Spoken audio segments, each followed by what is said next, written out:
meraih cahaya dengan sunnah.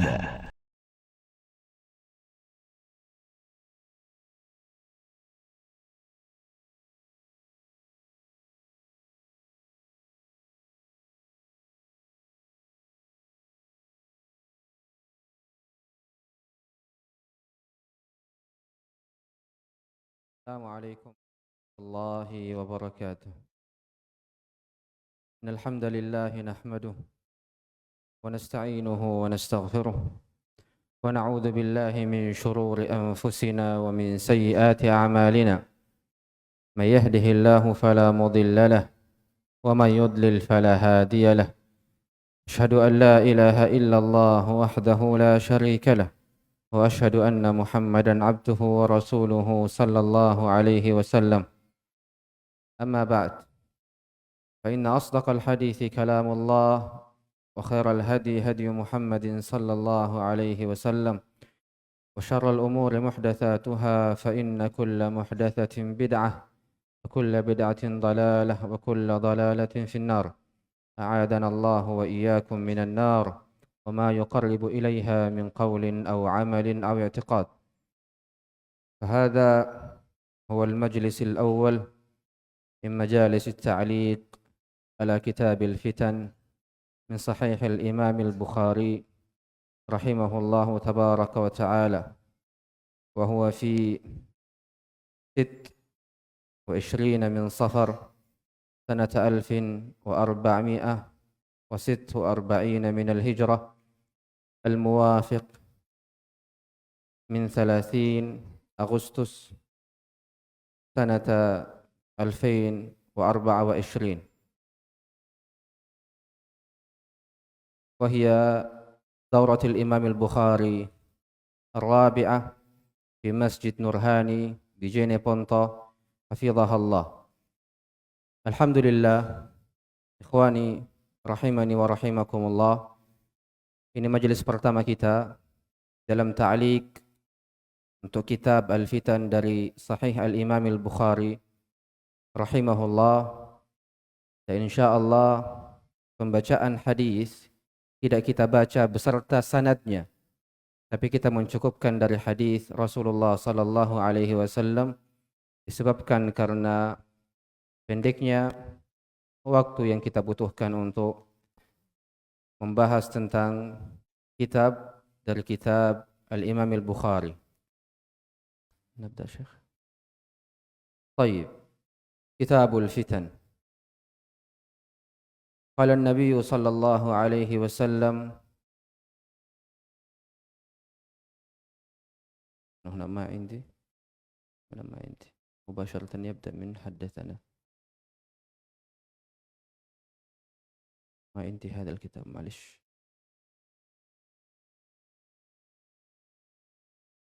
كتاب الفتن. بسم الله الرحمن الرحيم.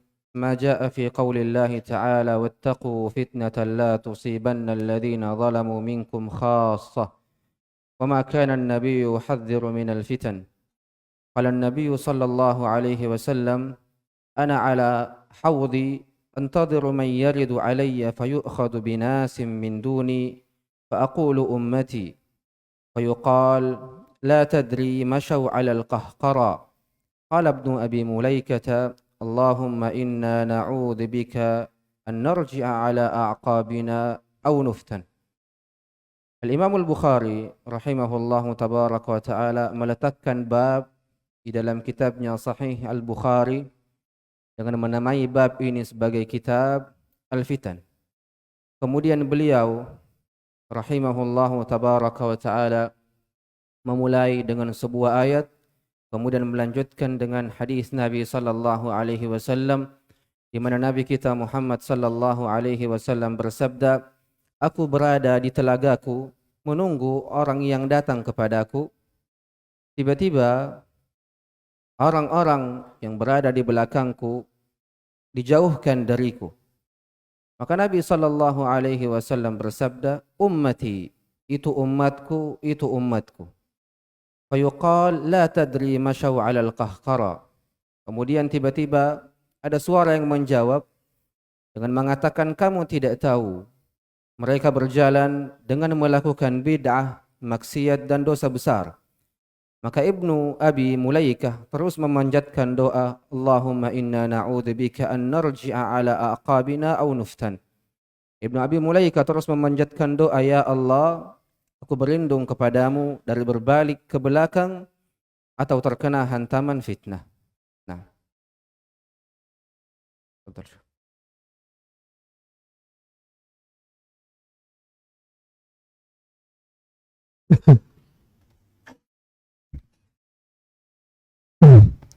بسم الله والحمد لله والصلاة والسلام على رسول الله وعلى آله وأصحابه ومن اتبع هداه. أما بعد، فإن الفتنة يدور معناها لغة على الابتلاء والاختبار والامتحان. يقال فتن الصائغ الذهب، أي اختبره كي يرى الجيد منه من الرديء.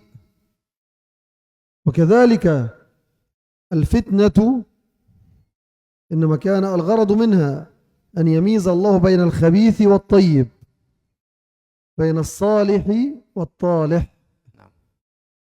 Syekh mengatakan hafizahullah tabaraka wa ta'ala bahwasanya fitnah itu secara bahasa berarti al-ibtila'u wal imtihan. Fitnah itu secara bahasa adalah ujian. Fitnah itu secara bahasa adalah ujian dan menguji. Oleh karena itu dikatakan fatana as-sa'igu adz-dzahaba. Bahwasanya orang-orang yang bekerja di bidang emas itu akan menguji emasnya. Makanya dikatakan fatana, agar terlihat kualitas dari emas tersebut. Dan fitnah, kata Syekh hafizahullah tabaraka wa ta'ala, tujuan darinya adalah menguji orang-orang beriman dan orang-orang yang tidak beriman. Menguji kebenaran atau orang-orang berjalan di atas kebenaran dan orang-orang yang tidak berjalan di atas kebenaran. Nah.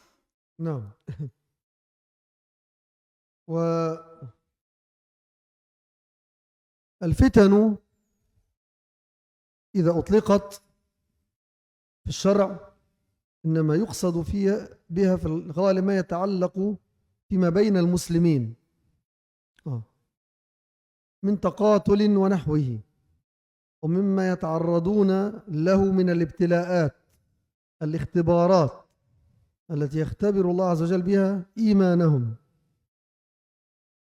وأما الملحمة وجمعها ملاحم، والتي تجمع أحيانا إلى الفتنة فيقال باب الفتن والملاحم كما في بعض كتب السنة، إنما في الغالب تستعمل فيما يكون ما بين المؤمنين والكفار أيضا من تقاتل ونحوه.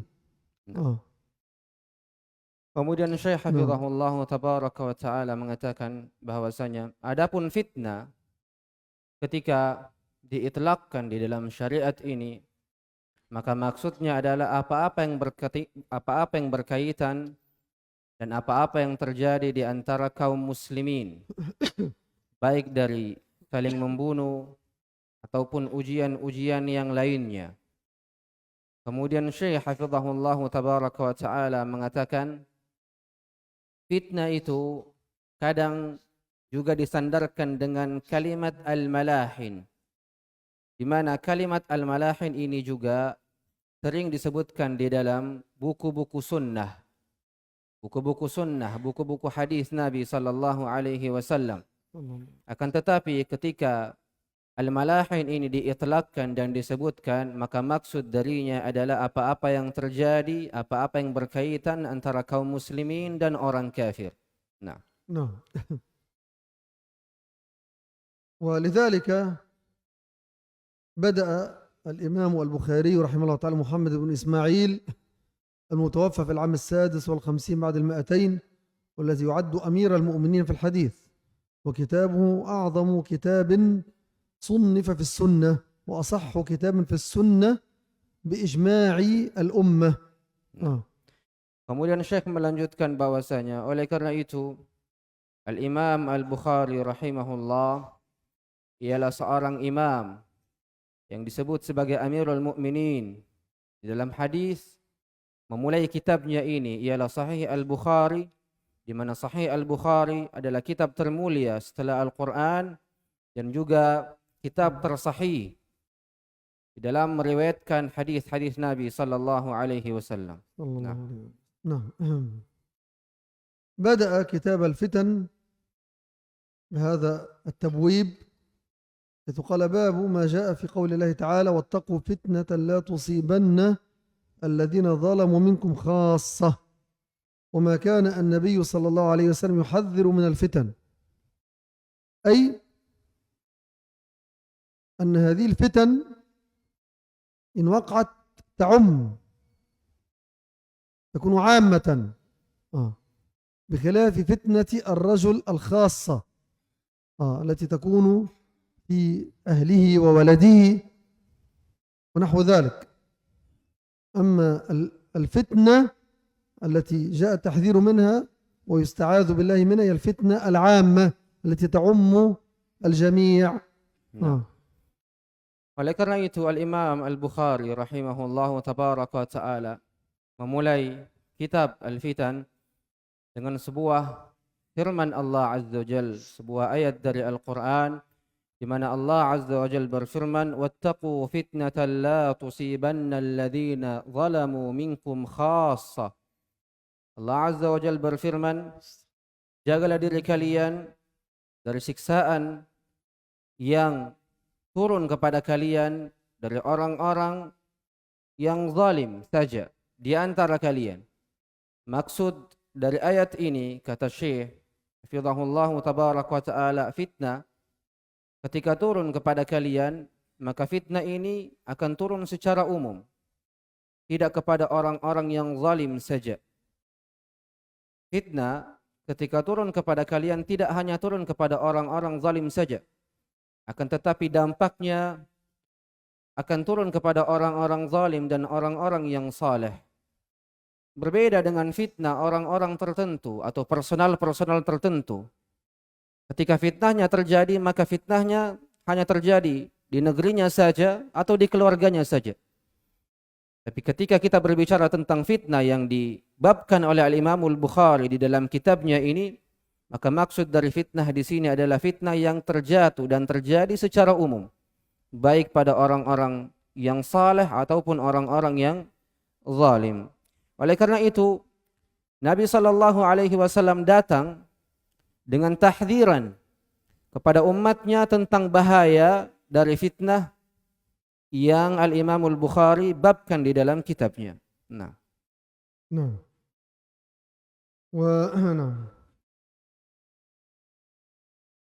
وافتتح البخاري رحمه الله تعالى هذا الباب بحديث عبد الله بن أبي مليكة عن أسماء رضي الله عنها أنها روت عن النبي صلى الله عليه وسلم أنه قال أنا على حوض أنتظر من يرد علي.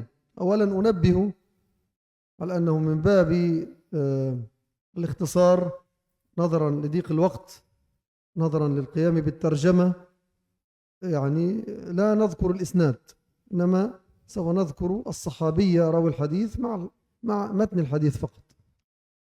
وكذلك في الغالب سوف ننتقي بعض الأبواب من كتاب الفتن، لأنه يعني الوقت المقرر لهذه الدورة يومان فقط، في الغالب لن يكفي لسرد كل أبواب وأحاديث كتاب الفتن.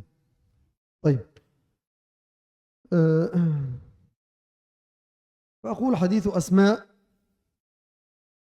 أنها روت عن النبي صلى الله عليه وسلم أنه قال أنا على حوض أنتظر من يرد علي.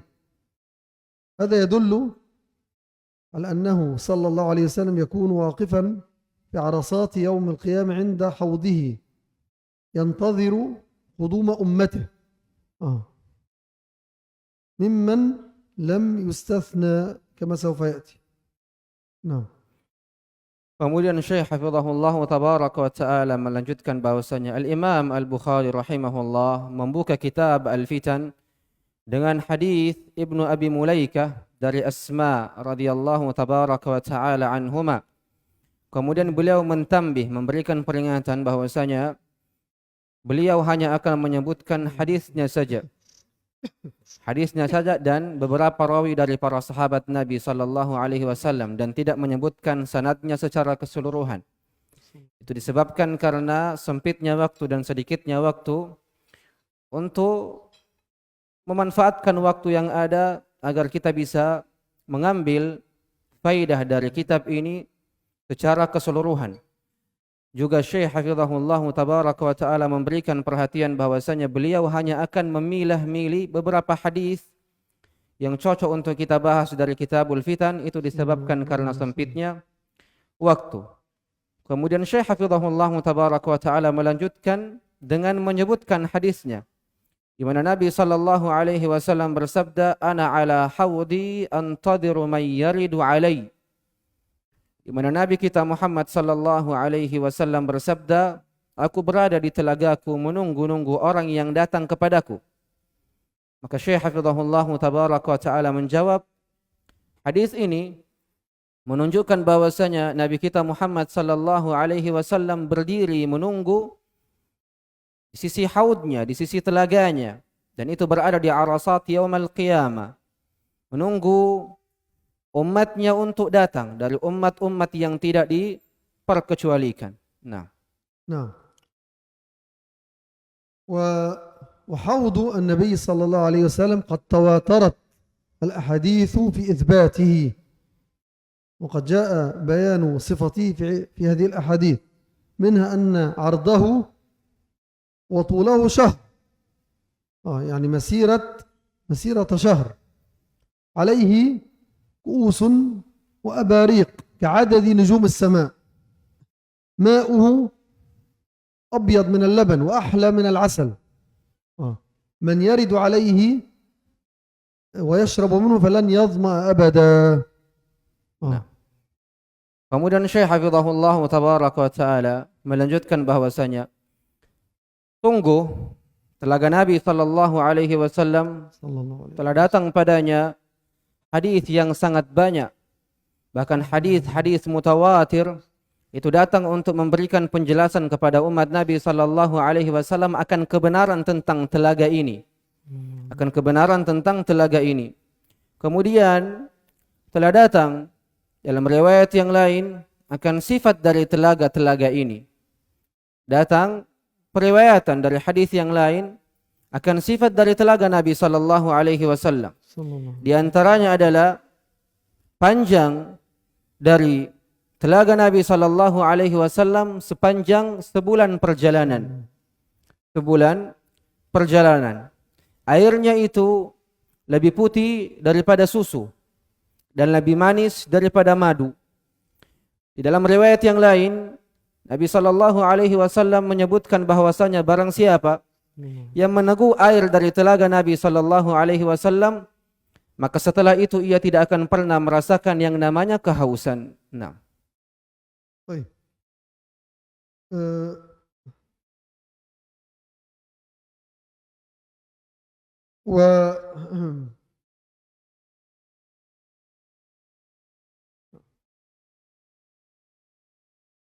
هؤلاء الذين يريدون على حوض النبي صلى الله عليه وسلم من أمته ومن غيرهم، ولأن لا يرد عليه أو لا يعني يؤذن أو يسمح بالشرب من الحوض إلا من كان من أمته ممن لم يستثنى ممن أحدثه كما سوف يأتي.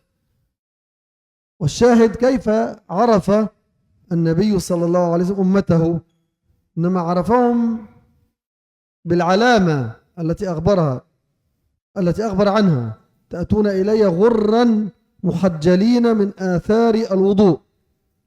والغرة هي البياض الذي يكون في جبهة الفرس، والتحجيل وما يكون من آثار الوضوء في اليدين والرجلين.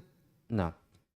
Kemudian Syekh hafizahullah tabaraka wa ta'ala melanjutkan bahwasanya orang-orang yang akan mendatangi telaga Nabi sallallahu alaihi wasallam itu adalah orang-orang yang berasal dari umatnya, di mana umat Nabi sallallahu alaihi wasallam ini ada yang diizinkan untuk meneguh air dari telaga Nabi, ada juga orang-orang yang tidak diizinkan, sebagaimana yang akan datang setelah ini insyaallah dari penjelasan beliau hafizahullah tabaraka wa taala. Akan tetapi yang penting untuk kita ketahui para jamaah sekalian, bagaimanakah cara Nabi sallallahu alaihi wasallam mengetahui umatnya? Bagaimanakah cara Nabi sallallahu alaihi wasallam itu mengetahui umatnya? Maka Syekhuna hafizahullah mengatakan bahwasanya Nabi sallallahu alaihi wasallam mengetahui umatnya dari beberapa tanda dan alamat. Dari beberapa tanda dan alamat. Salah satunya adalah ia akan melihat umatnya dalam keadaan bercahaya, putih bercahaya. Itu disebabkan karena basahan-basahan wudu yang telah menyentuh kulit-kulit mereka. Dan makna al-ghurrah kata Syekh adalah al-bayad, putih yang sangat terang benderang. Nah. وقد يعرف النبي صلى الله عليه وسلم بعض الذين يردون عليه بأعيانهم نحو أصحابه الذين عاصروه والذين صحبوه فبلا شك يعرفهم بأعيانهم. Nah.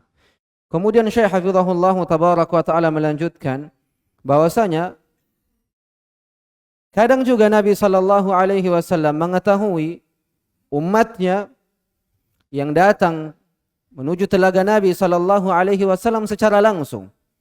Seperti para sahabat Nabi ridwanullahi tabaraka wa taala. Karena mereka adalah orang-orang yang hidup di zaman Nabi sallallahu alaihi wasallam. Orang-orang yang sezaman dengan Nabi sallallahu alaihi wasallam sehingga Nabi pun sallallahu alaihi wasallam mengetahuinya secara langsung. Nah. Wa qauluhu sallallahu alaihi wasallam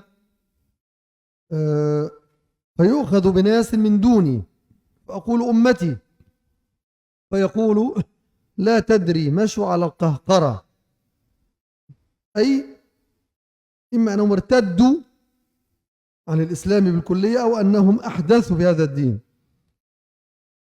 القهقرة أي الرجوع إلى الخلف، وسيأتي بيان ذلك إن شاء الله في الأحاديث التالية. Nah.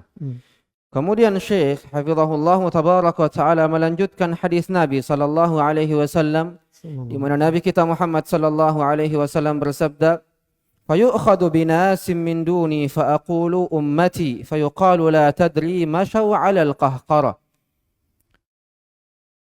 Maka tiba-tiba ada beberapa kaum, ada beberapa orang yang dijauhkan dari Nabi sallallahu alaihi wasallam. Sehingga Nabi sallallahu alaihi wasallam mengatakan itu umatku, itu umatku. Maka dikatakan kepada Nabi sallallahu alaihi wasallam, kamu tidak tahu wahai Rasulullah mereka berjalan dengan melakukan kebid'ahan, kemaksiatan dan hal-hal yang lain. Maka maksud dari qahqarah kata Syekh hafizahullah adalah bisa jadi orang ini murtad dari Islam, atau bisa jadi orang ini datang dengan sesuatu yang tidak ada asalnya di dalam agama ini, atau merubah syariat-syariat Allah dengan syariat-syariat yang sesuai dengan hawa nafsunya. Maka maksud dari qahqarah adalah ar-ruju'u ilal khalf, kembali kepada ke belakang. Dan ini akan datang penjelasannya insyaallah di pembahasan-pembahasan selanjutnya. Nah. اقرأ الحديث الذي بعده. قال النبي صلى الله عليه وسلم أنا فرطكم على الحوض ليرفعن إلي رجال منكم حتى إذا أهويت لأناولهم اختلجوا دوني فأقول أي رب أصحابي يقول لا تدري ما أحدث بعدك. Di dalam hadis yang kedua Nabi kita Muhammad sallallahu alaihi wasallam bersabda, aku adalah orang yang pertama di antara kalian yang menuju telaga. Lantas diperlihatkan kepadaku beberapa orang di antara kalian. Hingga ketika aku ingin menggandeng mereka, mengambil mereka, tiba-tiba mereka dijauhkan dariku. Sehingga Nabi SAW berkata, Ya Rabb, wahai Tuhanku, itu sahabatku. Wahai Tuhanku, itu sahabatku. Maka Allah Azza wa Jal menjawab, kamu tidak tahu apa yang mereka perbuat sepeninggalmu. Nah. Betul. نعم. هذا الحديث فيه أنه صلى الله عليه وسلم، هو حديث عبد الله بن مسعود رضي الله عنه، أنه قال أنه إذا رفع إليه رجال من هذه الأمة قال لا يرفعن إلي رجال منكم حتى إذا أهويت لأناولهم الأباريق أو الكؤوس التي يشربون منها أو يشربون بها اختلجوا دوني، أي أخذوا، سحبتهم الملائكة. أولا قوله صلى الله عليه وسلم حتى إذا أهويت لأناولهم يدل على أنه صلى الله عليه وسلم يعطي بعض الكؤوس لبعض هذه الأمة، لكنه لا يسقي أحدا بيده مباشرة صلى الله عليه وسلم. من هنا ندرك خطأ بعض الدعاة والوعاظ إذا جاءوا للدعاء خاصة في شهر رمضان، يعني يكررون هذا الدعاء: اللهم اسقنا شربة هنيئة من يدي رسولك صلى الله عليه وسلم. هذا خطأ. لن يسقي رسول الله صلى الله عليه وسلم أحدا بيده مباشرة، إنما قد يناول البعض من أمته الأباريق أو الكؤوس. نعم. Nah. المناولة تكون للأبريق والكؤوس. نعم. Nah. Kemudian Syekh Hafizahullah Tabarak wa Ta'ala melanjutkan bahwasanya hadis ini diriwayatkan oleh Abdullah bin Mas'ud radhiyallahu tabarak wa ta'ala an, di mana Nabi sallallahu alaihi wasallam bersabda bahwa Nabi adalah orang yang paling pertama di antara kalian yang menuju telaga. Kemudian diperlihatkan oleh Nabi sallallahu alaihi wasallam beberapa orang di antara kalian. Maksud dari di antara kalian adalah dari umat Nabi sallallahu alaihi wasallam. Maka ketika Nabi sallallahu alaihi wasallam hendak menggandeng mereka, orang ini dijauhkan dari Nabi sallallahu alaihi wasallam. Maksud dari dijauhkan dari Nabi adalah para malaikat mengambil mereka untuk menjauhkannya dari Nabi sallallahu alaihi wasallam. Maka di dalam hadis ini menunjukkan bahwasanya ketika orang-orang mendekati telaga Nabi sallallahu alaihi wasallam, maka Nabi sallallahu alaihi wasallam akan memberikan mereka berupa gelas-gelas untuk mereka minum dari telaga Nabi sallallahu alaihi wasallam. Dan bukanlah maksud dari hadis ini ialah Nabi sallallahu alaihi wasallam meminumkan kaumnya dengan gelas-gelas dari tangan beliau sendiri, seperti yang disebutkan oleh beberapa penceramah-penceramah ketika di bulan Ramadan. Dan ini sering terjadi. Banyak para dai yang berkhutbah, memberikan ceramah-ceramah di bulan Ramadan dengan berdoa, Allahumma asqina syurbatan min yadi Rasulillah sallallahu alaihi wasallam. Ya Allah, minumkanlah kami seteguk air dari telaga Nabi sallallahu alaihi wasallam langsung dari tangan Rasulullah sallallahu alaihi wasallam. Dan ini keliru. Karena Nabi sallallahu alaihi wasallam tidak meminumkan umatnya air telaganya dari tangan beliau sendiri. Tapi itu masing-masing dilakukan oleh tangan-tangan mereka melalui kuus, gelas-gelas yang diberikan kepada mereka. Nah. نعم. وقوله صلى الله عليه وسلم فأقول أي ربي أصحابي، هذا يدل على أنه عرف بعض هؤلاء الذين اختلجوا دونه، أي أخذوا من قبل الملائكة، أنهم ممن ينسب إلى الصحبة في الجملة. فأجيب لا تدري ما أحدثوا بعدك. وأيضا نرجئ بيان هذا إلى الحديث الذي بعده حتى تجتمع الروايات. Nah. Kemudian Syekhna hafizahullah tabaraka wa taala melanjutkan hadis Nabi sallallahu alaihi wasallam di mana Nabi kita Muhammad sallallahu alaihi wasallam bersabda, fa aqul ay rabb ashabi yaqulu la tadri ma ahdatsu ba'dak. Nabi pun mengatakan bahwasanya ya Rabb, itu sahabatku. Maka Allah azza wa jalla menjawab, kamu tidak tahu apa yang mereka perbuat sepeninggalmu. Maka hadis ini menunjukkan bahwasanya Nabi kita Muhammad sallallahu alaihi wasallam mengetahui para sahabatnya, mengetahui umatnya dari tanda-tanda yang nampak dari beliau. Dan maksud dari suhbah di sini adalah penisbatan kepada para sahabat secara umum. Secara umum. Adapun hadis Nabi yang di mana Nabi sallallahu alaihi wasallam berkata, yaqulu la tadri ma ahdatsu ba'dak. Allah menjawab, kamu tidak tahu apa yang mereka perbuat sepeninggalmu. Maka penjelasan tentang hadis ini datang pada hadis-hadis yang akan datang. Nah. اقرأ الحديث الذي بعده. طيب. الحديث الثالث. قال النبي صلى الله عليه وسلم إنك لا تدري ما بدلوا بعدك فأقول سحقا سحقا لمن بدل بعدي. ولا أقرأ إلا طيب. أكمل الحديث. سمعت النبي صلى الله عليه وسلم يقول. أنت ما عندك اسم الصحابي؟ اقرأ من هنا. حدثنا يحيى. دي سالم، اقرأ من هذه طيب. النسخة. لا تقرأ من عندك، هذه ليست كاملة. طيب.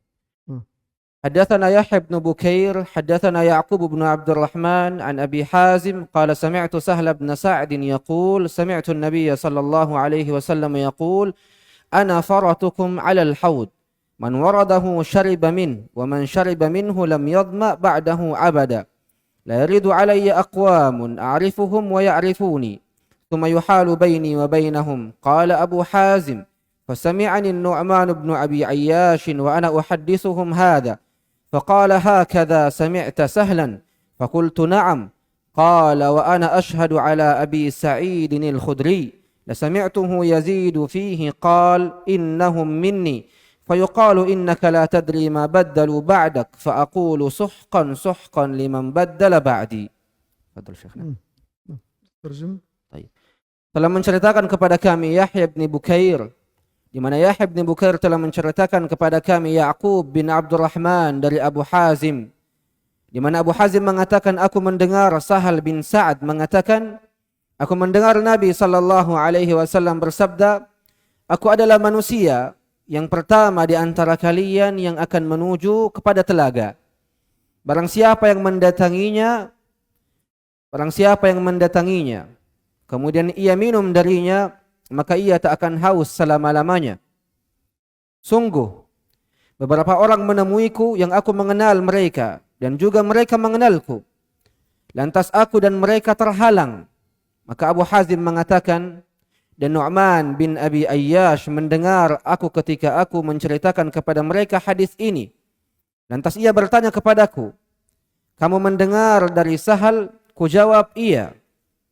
Ia katakan, dan saya bersaksi kepada Abu Sa'id Al-Khudri radhiyallahu an, sungguh aku mendengar dengan tambahan redaksi mereka adalah dari umatku. Lantas ada suara yang menjawab, kamu tidak tahu perubahan yang mereka lakukan sepeninggalmu. Sehingga aku berkata, suhqan suhqan liman baddala ba'di. Celaka, celaka bagi siapa saja yang mengganti agama sepeninggalku. Nah. هذه روايات المتعلقة بمن يزاد أو بمن يختلج عن حوض رسول الله صلى الله عليه وسلم ينبغي أن تجمع الروايات الواردة فيها حين مناقشة المسألة، لأن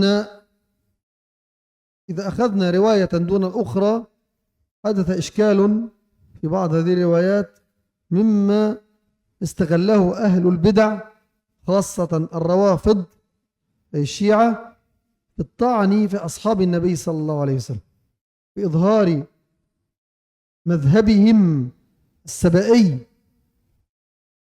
المجوسي الذي بني على الزندقة والإلحاد لأن أصحاب النبي صلى الله عليه وسلم قد ارتدوا جميعا بعد موته إلا نفرا قليلا نحو 5 أو 6 فقط.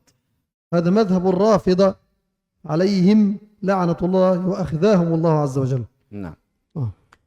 Kemudian Syekhuna hafizahullah tabaraka wa ta'ala mengatakan bahwasanya riwayat ini adalah riwayat yang berkaitan dengan orang-orang yang dijauhkan dari telaga Rasulullah sallallahu alaihi wasallam. Maka dari sisi atau dari bab mengumpulkan riwayat-riwayat yang telah kita baca dari 3 hadis tadi, ini menunjukkan makna satu persatu di antara hadis-hadis yang telah kita sebutkan. Adapun ketika kita mengambil riwayat tanpa melihat riwayat yang lain, maka akan terjadi apa? Iskal, akan terjadi pemahaman yang keliru. Akan terjadi kesulitan di dalam memahami. Dan ini atau metode ini diambil dan dilakukan oleh beberapa kaum dari kalangan ahlil ahwa'i wad dalal, dari orang-orang Syiah, untuk mencela para sahabat Nabi ridwanullahi tabaraka wa ta'ala alaihim, di mana orang-orang Syiah sejatinya berasal dari as-sabaiyah, nisbah kepada as-sabail Yahud. Orang-orang Syiah ini asal mereka adalah orang-orang Yahudi di dalam mencela para sahabat Nabi ridwanullahi tabaraka wa ta'ala alaihim.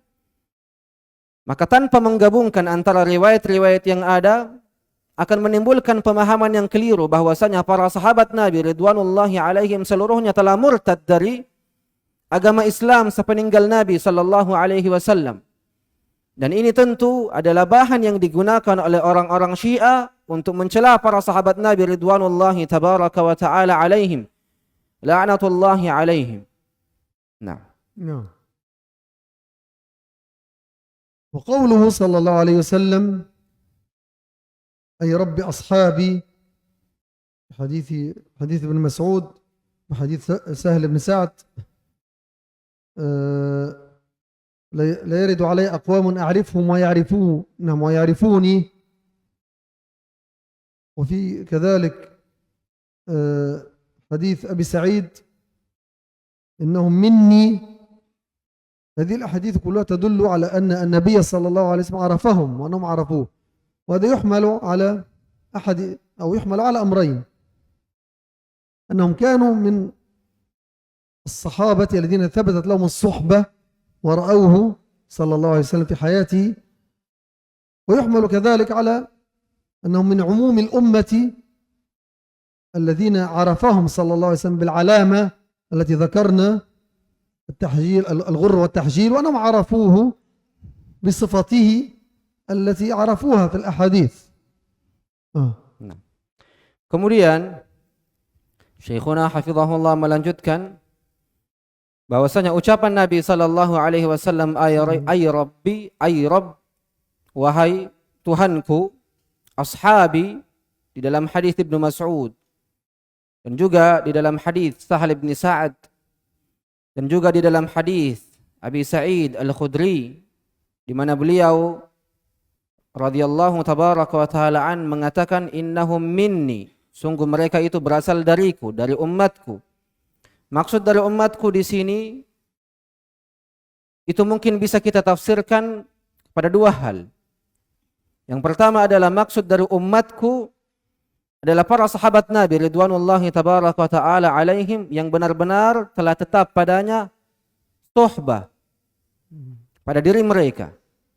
Dan makna yang kedua atau tafsiran yang kedua bisa kita bawa kepada umat ini secara umum, di mana Nabi sallallahu alaihi wasallam mengetahui mereka dari alamat-alamat yang kita jelaskan, yang telah kita jelaskan sebelumnya, dari cahaya putih di tubuh-tubuh mereka dan dari alamat-alamat yang lain. Nah. وأما كون هؤلاء الذين يبعدون عن الحوض من الذين ينسبون إلى الصحابة فهذا يحتمل أمورا منها أنهم من الذين ارتدوا بعد موت النبي صلى الله عليه وسلم ممن قاتلهم أبو بكر رضي الله عنه في حروب الردة المشهورة. وهذا ينفي عنهم مقام الصحبة بعد ردتهم، لأن تعريف الصحابي فيما ذكره الحافظ ابن حجر في الإصابة هو الذي آمن بالنبي صلى الله عليه وسلم أو لقي النبي صلى الله عليه وسلم مؤمنا به ومات على ذلك، أي دون أن يتخلل هذا أو تتخلل هذا ردة، مات على الإيمان. Nah, taib. Kemudian Syekhuna hafizahullah mengatakan bahwasanya adapun orang-orang yang dijauhkan dari telaga Nabi sallallahu alaihi wasallam, dari orang-orang yang telah dinisbatkan kepada sahabat Nabi seperti ucapan siapa? Hadis Abi Sa'id atau hadis Ibn Mas'ud, ay Rabb ashabi. Di sini ucapannya sahabatku, nisbah kepada sahabat Nabi. Maka maksud dari ucapan ini itu bisa kita bawa ke dalam dua penafsiran juga. Penafsiran yang pertama adalah minal ladzina irtaddu, dari orang-orang yang murtad yang diperangi oleh Abu Bakar di peperangan yang masyhur. Maka orang-orang yang terbunuh karena murtad pada peperangan yang dilakukan oleh Abu Bakar, di mana Abu Bakar telah membunuh mereka, maka suhbahnya telah hilang. Suhbahnya telah hilang dan tidak bisa lagi kita sebut sebagai sahabat Nabi. Itu disebabkan karena pengertian sahabat Nabi sebagaimana yang disebutkan oleh Ibnu Hajar rahimahullahu tabaraka wa ta'ala, sahabat itu man laqiya an-nabiyya sallallahu alaihi wasallam mu'minan bihi wa mata ala dhalik wa in taradda wa in ولم يتخلل لا معذرة أنا أخطأت وإن تخلل هذا ردة فلا تضر إن عاد إلى الإسلام، أما إن مات على الردة فتنتفي عنه الصحبة.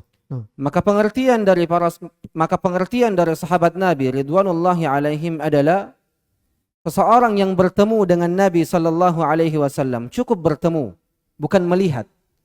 Karena ada di antara para sahabat Nabi yang buta, tapi ia bertemu dengan Nabi, maka ini disebut sebagai sahabat Nabi.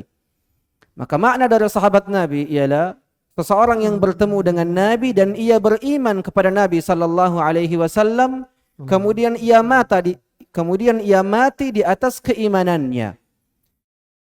Adapun ketika terjadi pada orang ini riddah, murtad dari Islam, kemudian ia bertaubat dari kemurtadannya dan kembali kepada Islam, maka tetap orang ini disebut sebagai sahabat Nabi dan tidak dinafikan darinya suhbah.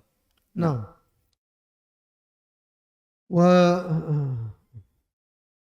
وكذلك يعني هؤلاء الذين ارتدوا بعد موت النبي صلى الله عليه وسلم إنما كانوا جلهم أو كلهم من الأعراب الذين تأخر إسلامهم أو دخلوا في الإسلام متأخرا في آخر حياة النبي صلى الله عليه وسلم، نحو الذين دخلوا في الإسلام بعد فتح مكة أو ممن حضر حجة الوداع من الأعراب الذين كانوا على أطراف الجزيرة ممن لم يتمكن الإسلام من قلوبهم، وكما قال الله عز وجل قالت الأعراب آمنا قل لم تؤمنوا ولما يدخل الإيمان في قلوبكم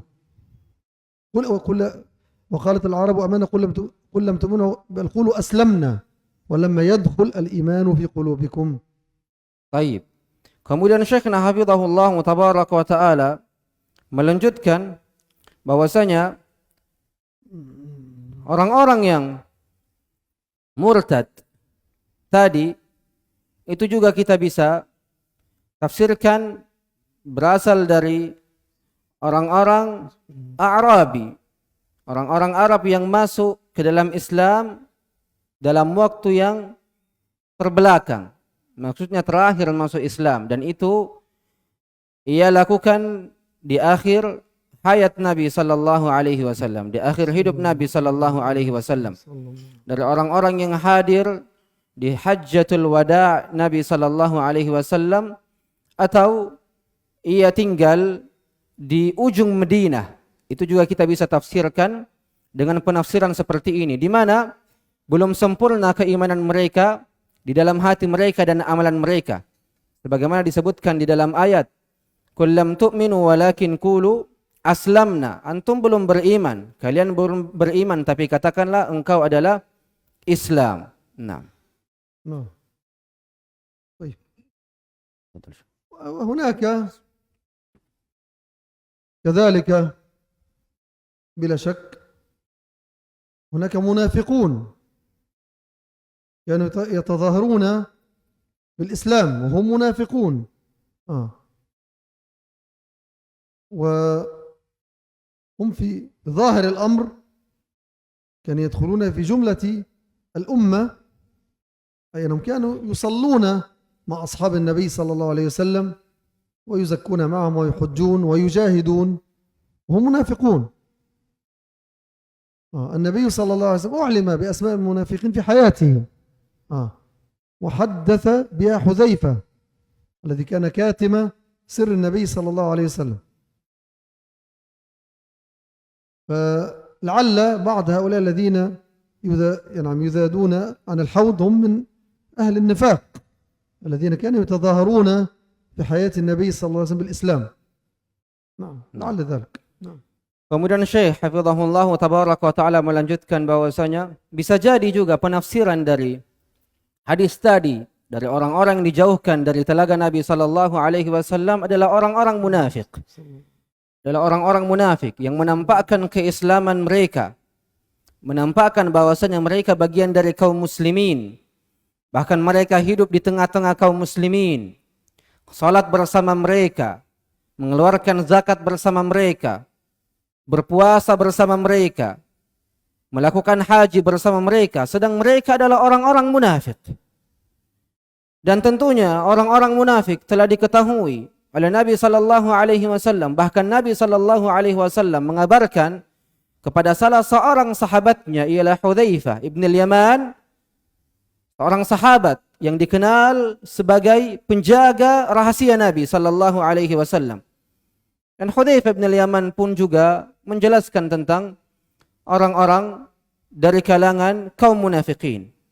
Maka Syekh hafizahullah tabaraka wa taala mengatakan bisa jadi makna dan penafsiran dari orang-orang yang dijauhkan dari telaga Nabi ialah orang-orang yang munafik.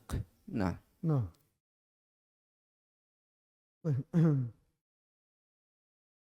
وكذلك يدخل في هؤلاء في عموم الحديث ما جاء في قوله صلى الله عليه وسلم: لا تدري ما أحدثوا بعدك وإنك لا تدري ما بدلوا بعدك. يدخل في هذا جملة أهل البدع من شتى الفرق والأحزاب. وهذا يبين لنا خطورة البدعة. فبلا شك هذا الحديث يتضمن أهل البدع والأهواء، أنهم يبعدون عن حوض رسول الله صلى الله عليه وسلم، بل إن رسول الله صلى الله عليه وسلم يدعو عليهم جميعا، أي عمن ارتد ممن كان نسب إلى أصحابه أو إن كان من المنافقين، وعمن أحدث وابتدع خلاف سنته وخلاف منهجه ومنهج أصحابه رضي الله عنهم، وغير وبدل، يدعو عليهم جميعا سحقا سحقا لمن بدل بعدي أي أحدث وغير. Nah. Kemudian Syekhuna hafizahullah tabaraka wa taala menjelaskan bahwasanya dan dari makna yang termasuk ke dalam orang-orang yang dijauhkan dari telaga Nabi sallallahu alaihi wasallam, bahkan dikatakan di dalam sebuah riwayat, innaka la tadri ma ahdatsu ba'dak. Kamu tidak tahu apa yang mereka perbuat sepeninggal engkau wahai Rasulullah. Dan di riwayat yang lain, innaka la tadri ma baddalu ba'dak. Sungguh kamu tidak tahu perubahan yang mereka lakukan sepeninggal engkau wahai Rasulullah sallallahu alaihi wasallam. Maka Syekhuna hafizahullah tabaraka wa ta'ala mengatakan, maka orang-orang yang disebutkan di dalam hadis ini termasuk di dalamnya adalah ahlul bid'ah. Dari macam-macamnya, kelompok-kelompoknya, itu seluruhnya masuk ke dalam hadis ini. Dan tentunya hadis ini menjelaskan tentang bahayanya kebid'ahan itu. Bahayanya bid'ah di dalam agama. Bahkan Rasulullah sallallahu alaihi wasallam mendoakan keburukan kepada mereka seluruhnya. Bagi orang-orang yang mendatangkan hal-hal yang tidak ada asalnya di dalam agama. Bagi orang-orang yang melakukan kebid'ahan. Bagi orang-orang yang mengganti. Bagi orang-orang yang merubah syariat Allah dengan hawa nafsunya. Nabi kita Muhammad sallallahu alaihi wasallam mendoakan kepada mereka keburukan. Dengan Nabi sallallahu alaihi wasallam bersabda, suhqan suhqan, celaka dan celaka liman baddala ba'di, bagi siapa saja yang mengganti agama Allah sepeninggalku. Nah. طيب ننتقل إلى الباب الذي بعده إن شاء الله تعالى. طيب. حدثنا مسدد. لا اقرأ هذه النسخة. اترك المعك هذه. خلاص عندي هذه اللي معك يعني عندي هذا ليست كاملة. لا يذكر اسماء الأبواب. طيب. عندي. ذكر اسم الباب عندك؟ نعم. طيب. باب قول النبي صلى الله عليه وسلم. نسخة البخاري. نعم. ها؟ عندكم نفس الشيء. طيب. باب قول النبي صلى الله عليه وسلم هلاك أمتي على يدي أغيلمة سفهاء. لا. هو هذا شيخنا ولا وين؟ لا. الباب الثاني باب قول النبي صلى الله عليه وسلم سترون بعد أمور تنكرونها. طيب. الباب الثاني باب قول النبي صلى الله عليه وسلم سترون بعد أمورا تنكرونها. وقال عبد الله بن زيد قال النبي صلى الله عليه وسلم اصبروا حتى تلقوني على الحوض. بس هذا ولا أقرأ الحديث. حدثنا مسدد حدثنا يحيى بن سعيد حدثنا الأعمش حدثنا زيد بن وهب سمعت عبد الله قال لنا رسول الله صلى الله عليه وسلم إنكم سترون بعدي عثرة وأمورا تنكرونها. قالوا فما تأمرنا يا رسول الله؟ قال أدوا إليهم حقهم وسلوا الله حقكم. نعم. Bab, Nah. sabda Nabi sallallahu alaihi wasallam, kalian akan melihat beberapa masalah sepeninggalku yang kalian akan ingkari. Di mana Al-Imam Al-Bukhari menukil sebuah hadis dari Abdullah bin Zaid di mana Nabi kita Muhammad sallallahu alaihi wasallam bersabda, "Isbiru hatta talqauni 'alal haud." Bersabarlah sampai engkau menjumpaiku di sisi haudku, di sisi telagaku. Maka Imam Al-Bukhari melanjutkan dengan hadis yang lain di mana Nabi sallallahu alaihi wasallam bersabda, "Innakum satarawna ba'di 'athratan wa umuran tunkirunaha." Qalu fama ta'muruna ya Rasulullah? Qala addu ilaihim haqqahum wa salullaha haqqakum. Nabi sallallahu alaihi wasallam bersabda kepada kami, kalian akan menyaksikan sikap-sikap egois sepeninggalku dan beberapa perkara yang kalian ingkari. Maka para sahabat bertanya, lantas bagaimana anda menyuruh kami ya Rasulullah? Maka Nabi sallallahu alaihi wasallam bersabda, tunaikanlah hak mereka dan mintalah kepada Allah hak-hak kalian. Nah. نعم. هذا الباب ينبئ فيه رسول الله صلى الله عليه وسلم نعم في حديث ابن مسعود وبه بوب البخاري أن أصحابه ومن يأتي بعدهم سوف يرون أمورا منكرة ويرون استئثارا بالدنيا خاصة بالحكم والخلافة، وهذه من جملة الفتن. فبماذا أمر رسول الله صلى الله عليه وسلم لمن يرى هذا إذا رأى استئثار الحكام أو بعض الحكام بالدنيا وبالحكم، وإذا رأى منهم المنكرات هل أمر بالخروج عليهم؟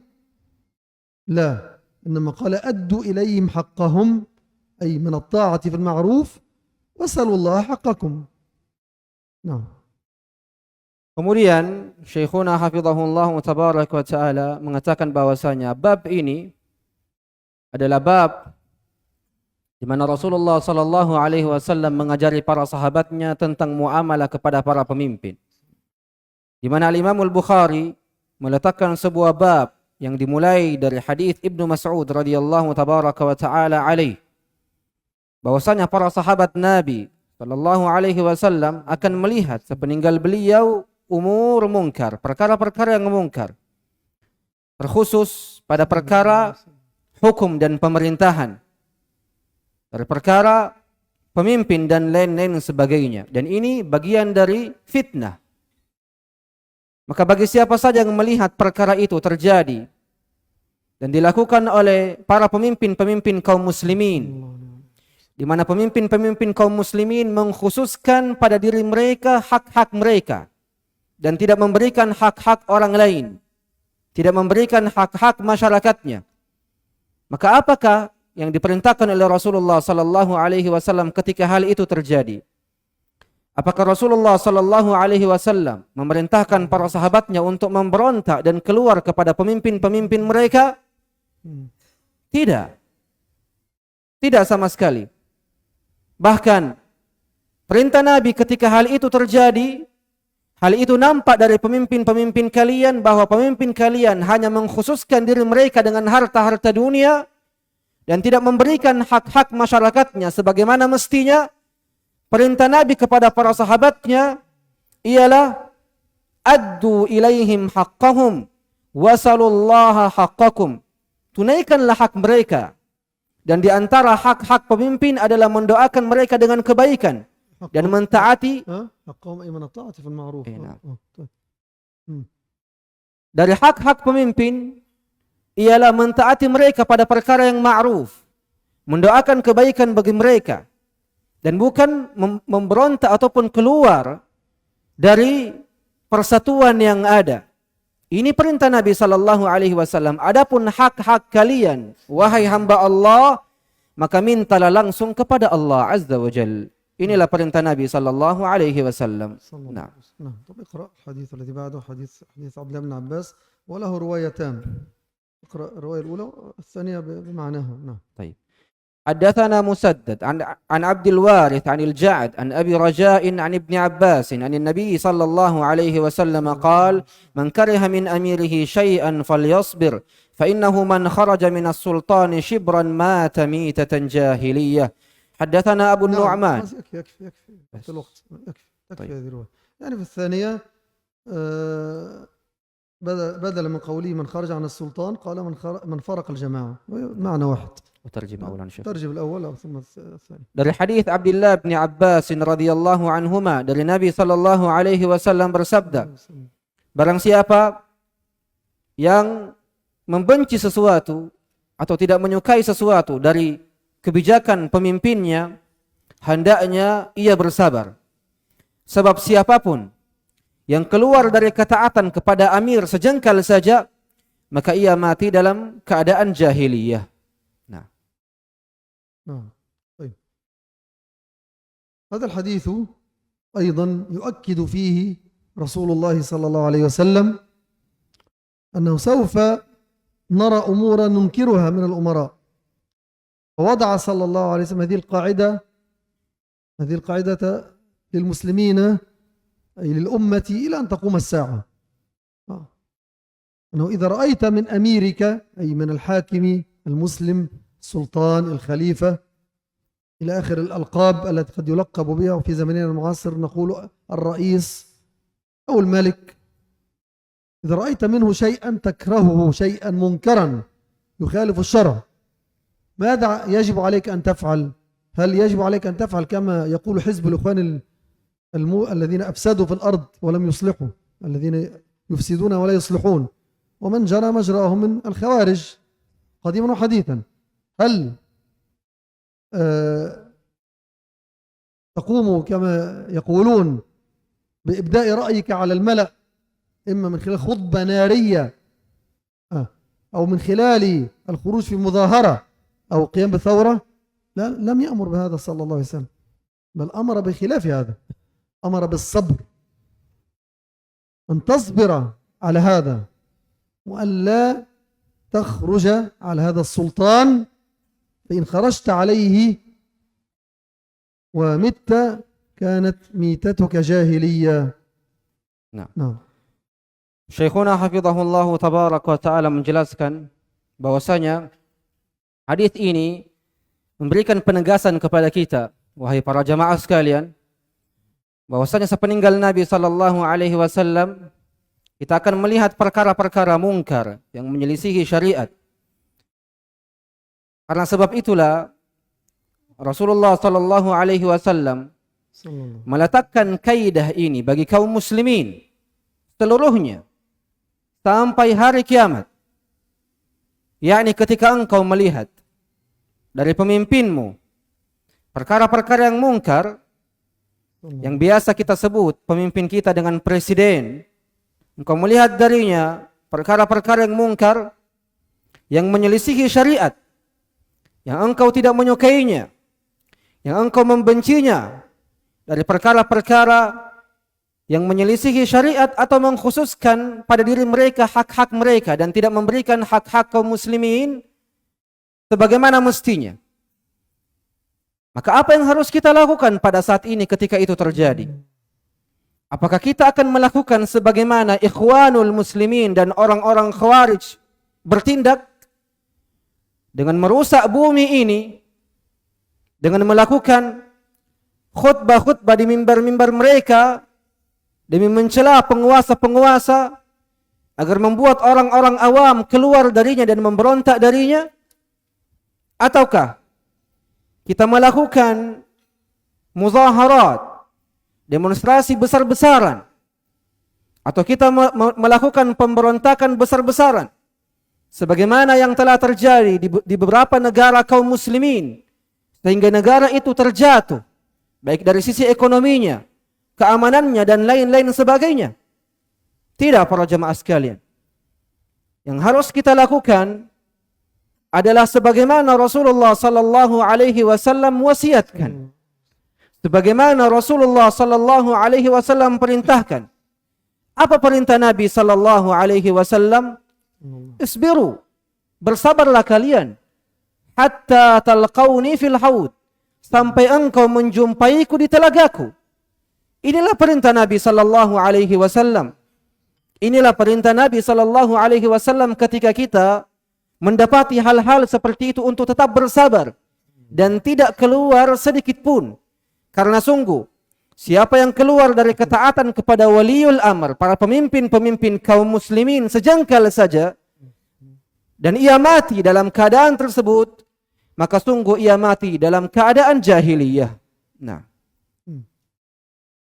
طيب نقرأ حديث عبادة بن الصامت. طيب نختم به الباب أو بعده حديث أسيد. طيب.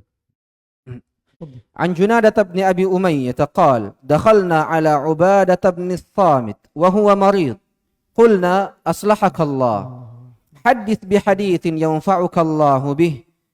سمعته من النبي صلى الله عليه وسلم قال: دعانا النبي صلى الله عليه وسلم فبايعناه. طيب. فقال تترجم هذا ولا؟ طيب. Dari Ubadah bin Samit radhiyallahu tabaraka wa ta'ala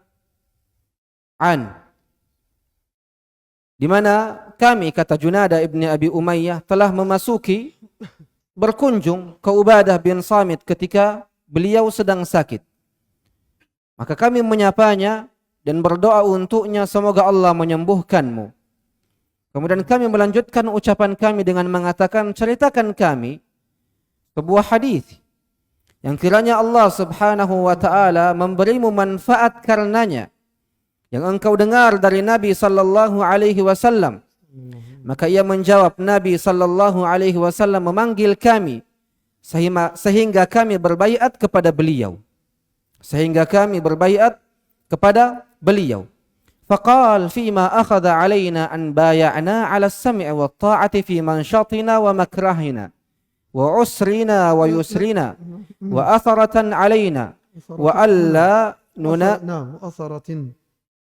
وأثرة علينا وألا ننازع الأمر أهله إلا أن تروا كفرا بواحا عندكم من الله فيه برهان. Di antara janji yang beliau ambil adalah agar kami berbaiat kepada beliau untuk senantiasa mendengar dan taat, saat giat maupun malas, saat kesulitan maupun kesusahan, lebih mementingkan urusan bersama, serta agar kami tidak mencabut urusan dari ahlinya kecuali jika kalian melihat kekufuran yang terang-terangan yang nyata, yang pada kalian mempunyai alasan yang jelas dari Allah Subhanahu wa ta'ala. نعم هنا في حديث عبادة بن الصامت بين رسول الله صلى الله عليه وسلم مقتضى البيعة التي تكون من الرعية للراعي. كيف تكون هذه البيعة أو تكون على أي شيء؟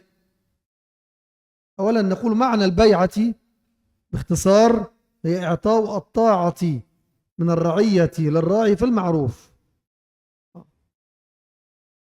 وجاء تفصيل مقتضى هذه البيعة في هذا الحديث أن يكون السمع والطاعة التي في المعروف في كل الأحوال، ليست في حال دون حال، تكون في المنشط والمكره وفي العسر واليسر، بل حتى ولو استأثر الراعي أو الحاكم بالحكم أو بالدنيا علينا فهذا لا يمنعنا أن نعطي السمع والطاعة له في المعروف، ولا يجوز لنا أن ننازعه الحكم بالخروج بمظاهرات أو ثورات أو اغتيالات إلى آخر طرق الأحزاب الضالة التي سلكوا فيها مسلك الخوارج. Nah. Dalam hadis ini ialah hadis Ubadah bin Samit radhiyallahu tabaraka wa taala an. Nabi sallallahu alaihi wasallam menjelaskan tentang konsekuensi dari baiat kepada pemimpin. Dari pembaiatan kepada pemimpin. Di mana pembaiatan kepada pemimpin dilakukan oleh rakyat kepada pemimpinnya. Di antara konsekuensinya adalah engkau taat, yakni rakyat taat kepada pemimpinnya pada perkara-perkara yang baik. Dan datang di sebagian riwayat penjelasan makna ini secara detail, bahwasanya ketaatan yang dilakukan oleh rakyat kepada pemimpinnya itu di semua keadaan, bukan pada keadaan-keadaan terkhusus saja, tapi ketaatan yang dilakukan oleh rakyat kepada pemimpinnya itu di setiap keadaan, baik keadaan ketika ia malas ataupun giat, ataupun keadaan yang sulit ataupun mudah. Wajib bagi mereka untuk tetap taat kepada pemimpinnya selama pada perkara-perkara yang ma'ruf. Bahkan ketika pemimpin itu hanya mengkhususkan dirinya dari perkara-perkara dunia dan tidak memberikan hak-hak kepada rakyatnya, maka itu bukan sebuah alasan untuk kita keluar dan memberontak kepada pemimpin-pemimpin kita. Itu bukan sebuah alasan untuk kita tidak taat kepada pemimpin-pemimpin kita. Itu bukan sebuah alasan untuk kita keluar memberontak dengan cara-cara yang dilakukan oleh orang-orang Khawarij dan selainnya, dengan demonstrasi besar-besaran ataupun pemberontakan-pemberontakan yang dilakukan secara besar-besaran, wal-iyadu billah. Nah, وهذا الاستثناء الوارد في الحديث إلا أن تروا كفرا بواحا عندكم من الله في برهان. الكفر البواح أي الكفر الظاهر الذي لا يختلف فيه عالمان ولا يختلف فيه اثنان. نعم. وهذا قلما أن يحدث، وحتى لو حدث نقول أولا من الذي يحكم في هذا؟ أن هذا يعد من الكفر البواح. العلماء الراسخون في العلم، ليس أمراء الأحزاب الجهلة أو الوعاظ الجهلة الذين اتخذهم الناس رؤوسا وهم رؤوس جهال. ثم بعد أن يحكم العلماء بأن هذا يعد من الكفر البواح أي الظاهر، كيف يكون العمل؟ هل يخرج المسلمون هكذا عليه مباشرة؟ لا، ما قال بهذا العلماء. نعم، عند الكفر البواح هنا على المسلمين أن يسعوا لإزالة هذا، لكن بالطريقة الشرعية التي لا تؤدي إلى فساد أعظم. وفي غالب الأمر لا يأتي الخروج إلا بشر، حتى ولو رأى المسلمون كفرا بواحا، لأنه في الغالب لا يكون عندهم القدرة على تغيير هذا. فما خرج أحد على حاكم من حكام المسلمين عبر القرون إلا وترتب على هذا الخروج شر عظيم وفساد أعظم. طيب. نعم. Kemudian Syekhuna hafizahullah tabaraka wa ta'ala menjelaskan dalam sebuah hadis ini datang pengecualian di mana Nabi kita Muhammad sallallahu alaihi wasallam bersabda, illa an taraw kufran bawahan indakum minallahi fihi burhan, kecuali jika kalian melihat kekufuran yang sangat jelas, terang-terangan, yang pada kalian mempunyai alasan yang jelas dari Allah Azza wa Jalla. Maksud dari kufran bawahan di sini adalah kekufuran yang terang, yang jelas, yang dimana tidak ada dua orang yang berselisih tentangnya. Ini makna apa? Kufr bawah. Maka ketika itu terjadi, ketika kekufuran yang nyata, terang, benderang itu terjadi, siapa yang menghukumi bahwa itu adalah kekufuran? Bukan semua orang. Tapi yang menghukumi bahwasanya itu bagian dari kekufuran adalah para ulama. Bukan para pemimpin-pemimpin juhal yang bodoh. Maksud dari pemimpin-pemimpin di sini adalah pemimpin-pemimpin kelompok-kelompok tertentu yang dimana ia berjalan di atas hawa nafsunya. Bukan diambil dari ucapan-ucapan mereka.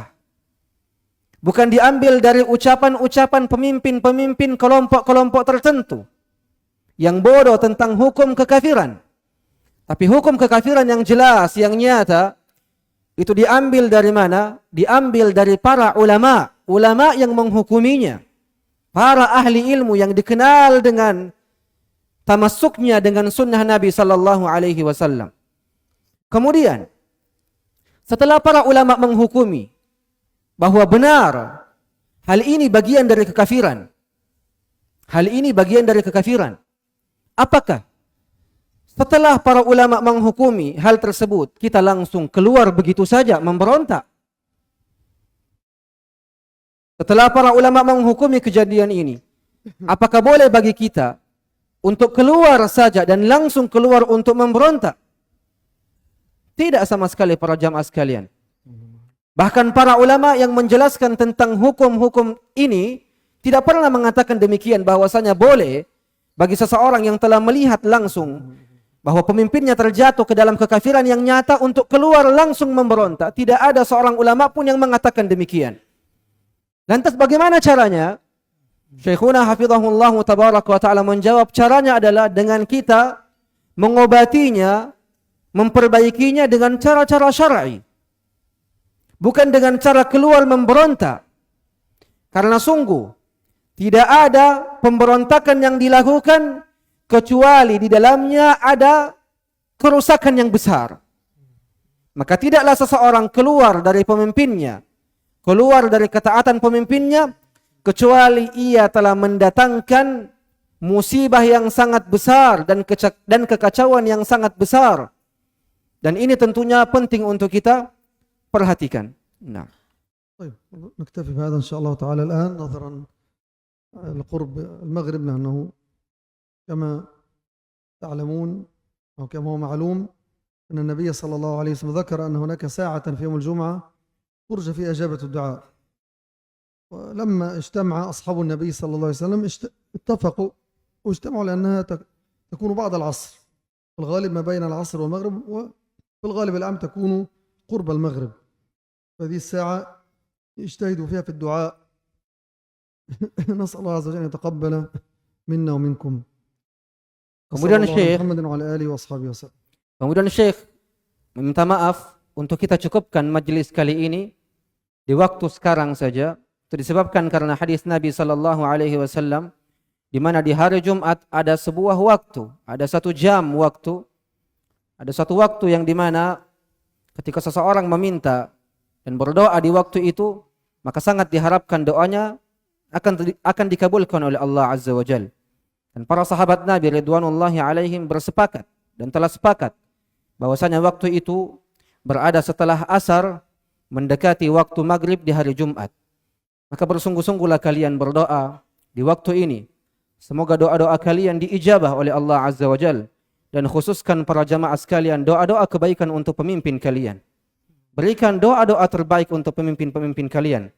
Semoga negeri kita diberikan pemimpin-pemimpin yang jujur, yang senantiasa berada di atas syariat Allah Subhanahu wa taala. Dan Syekh meminta maaf akan hal tersebut sehingga beliau cukupkan majelis kita hari ini di waktu ini saja, dan kita lanjutkan insyaallah selepas maghrib insyaallah tabaraka wa taala. Wa sallallahu ala nabiyyina Muhammadin wa ala alihi wa sahbihi wasallam. Assalamualaikum warahmatullahi wabarakatuh.